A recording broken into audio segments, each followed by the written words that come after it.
സാറിൻ്റെ ലൈഫിൽ സാറ് പാടിപ്പിച്ചിട്ടുള്ള സിംഗേഴ്സിൽ ഏറ്റവും കംഫർട്ടബിളും ഏറ്റവും ഇഷ്ടമുള്ള ഏറ്റവും കൂടുതൽ പാടിപ്പിച്ചിരിക്കണ സിംഗർ ആരായിരിക്കും? കൂടുതൽ പാട്ടുള്ളത് ദാസേട്ടനാണ്, ചിത്ര ചേച്ചി.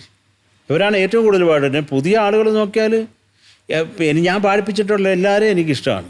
ഇപ്പോൾ അമൃത ആണെങ്കിൽ പോലും എനിക്ക് നമുക്ക് ഇഷ്ടപ്പെട്ടില്ല, ഞാനത് ഒരിക്കലും ചെയ്യത്തില്ല. ഞാൻ സംഗീതത്തിൽ ഒരുവിധ കോംപ്രമൈസും ചെയ്യാത്ത ഒരു മനുഷ്യനാണ്. നമുക്ക് മനസ്സിൽ എൻ്റെ കോമ്പസിഷനെ കൊല്ലാതെ ഒരു ഔട്ട്പുട്ട് എനിക്ക് കിട്ടുമെന്നുണ്ടെങ്കിൽ മാത്രമേ ഞാൻ പാടിക്കത്തുള്ളൂ. അല്ലാതെ ഒരു സ്നേഹബന്ധത്തിനും എൻ്റെ സംഗീതമായിട്ടൊരു ബന്ധമില്ല. അതൊക്കെ അപ്പുറത്ത് അവിടെ നിൽക്കത്തേ ഉള്ളൂ.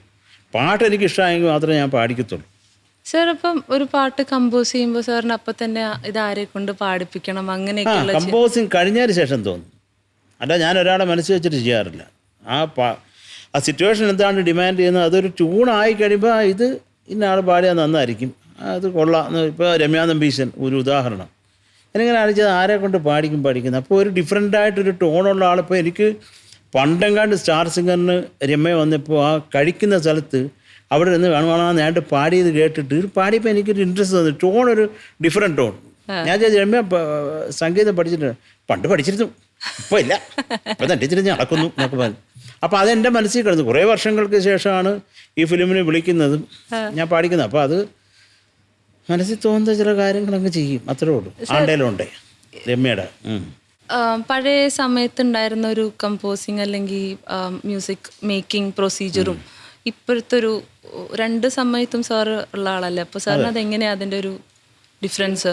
പണ്ട് നമ്മൾ ഡയറക്ടറും ലിറിസിസ്റ്റും പ്രൊഡ്യൂസറും ഒക്കെ കൂടി ഇരുന്നിട്ട് നമ്മളതൊരു കൂടെ ഇരുന്ന് തന്നെയാണ് ചെയ്തിട്ടുള്ളത്. ഇപ്പോൾ എൻ്റെ ആദ്യത്തെ ഫിലിം നടന്നില്ല.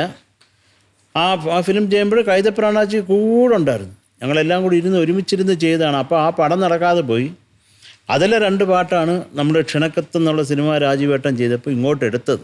അത് സിമിലർ സിറ്റുവേഷൻ ആയതുകൊണ്ട്, അത് ഡയറക്ടർ ഒന്നായതുകൊണ്ട് ആ ഫിലിം നടന്നതുമില്ല.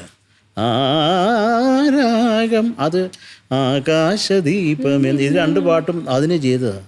അന്ന് ആകാശദീപം അല്ലായിരുന്നു, വാസന്തരാത്രി മണ്ഡപങ്ങൾ നിറമാടി ആയിരുന്നു ലിറിക്സ് മാറ്റി.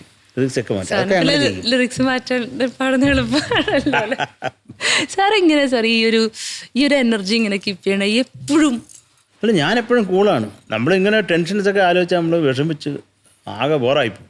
സാറിനെ വിളിച്ച് സത്യം പറഞ്ഞാൽ എനിക്ക് ഭ്രാന്താവുമ്പോൾ സാറിനെയാണല്ലോ വിളിക്കാറ്. അതെ, എനിക്ക് ഭ്രാന്തളപ്പം മൊത്തം എന്നെയാണ് വിളിക്കുന്നത്. അപ്പോൾ അതിന് ശേഷം സമാധാനവും വേൾഡ് ഇസ് ബാക്ക് എന്നുള്ളൊരു അല്ല, സന്തോഷം. ഞാൻ എപ്പോഴും പറയുന്ന ഒരു കാര്യം, ഹാപ്പി ആയിട്ടിരിക്കുക, സന്തോഷമായിട്ടിരിക്കുക, കൂളായിട്ടിരിക്കുക, അത്രേ ഉള്ളൂ. അങ്ങനെ പോകണം ജീവിതം. ആകെ ഒരു ജീവിതമേ ഉള്ളൂ. അത് എപ്പോൾ തീരുമെന്നില്ല. പണ്ടൊക്കെ ആണെങ്കിൽ 98 ആകുമ്പോൾ പറയാമായിരുന്നു, അപ്പോൾ ഇവരും 98 ആയേ, എല്ലാവരും ഒന്ന് റെഡി ആയിട്ടിരുന്നു വന്ന്. ഇതിപ്പോൾ 8 വയസ്സിലും ചാവുകയാണ്. അപ്പോൾ ഒരു മരണത്തിനൊരു പ്രത്യേകിച്ചൊരു സമയമില്ലാത്തൊരു കാലമാണിത്.